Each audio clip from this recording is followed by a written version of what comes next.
Hi friends, നമ്മളിന്നിവിടെ ഉണ്ടാക്കാൻ പോകുന്നത് chicken മന്തി റെസിപ്പിയാണ്. അതിനായിട്ട് ചിക്കൻ നന്നായി കഴുകി വെച്ച ശേഷം അതിലേക്ക് ഉപ്പും വിനാഗിരിയും ചേർത്ത് മാറ്റി വെക്കുക. ഇതിലേക്ക് ഇഞ്ചി വെളുത്തുള്ളി പേസ്റ്റ് ഇട്ട് കൊടുക്കാം.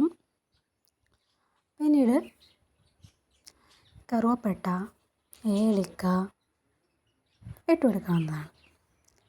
ഗരം മസാല, മുളക് പൊടി, ഇവിടെ നമ്മൾ മാഗി ക്യൂബ് യൂസ് ചെയ്യുന്നില്ല കേട്ടോ. പിന്നീട് ഇതിലേക്ക് ഇട്ട് കൊടുക്കുന്നത് കുരുമുളകാണ്. വേണമെങ്കിൽ നമുക്ക് ചെറുജീരകം യൂസ് ചെയ്യാം, നല്ലൊരു ഫ്ലേവർ കിട്ടും കേട്ടോ ചെറുജീരകം യൂസ് ചെയ്യുമ്പോൾ. പച്ചമുളക് യൂസ് ചെയ്യാം. ഇവിടെ ക്യാപ്സിക്കം യൂസ് ചെയ്യുന്നില്ല, ക്യാപ്സിക്കമാണ് സാധാരണ യൂസ് ചെയ്യുന്നത്, ഒരു ക്യാപ്സിക്കം യൂസ് ചെയ്യുന്നില്ല.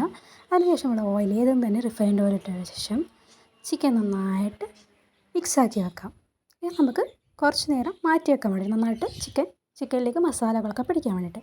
ഈ സമയം കൊണ്ട് നമ്മൾ ചട്ടിയിൽ വെള്ളം വെച്ച ശേഷം ഉണക്ക നാരങ്ങ, ഏലക്ക, അതുപോലെ തന്നെ കറുവപ്പട്ട ഇവ ചേർത്തിട്ട് നമുക്കിത് മാറ്റി വെക്കാവുന്നതാണ്. പിന്നെ ഇത്തിരി ഓയിൽ കൂടി യൂസ് ചെയ്യാം കേട്ടോ, ചോറ് തമ്മിൽ അങ്ങോട്ടും ഇങ്ങോട്ടും പിടിക്കാതെ കണ്ടിട്ട് ഓയിൽ യൂസ് ചെയ്യാം.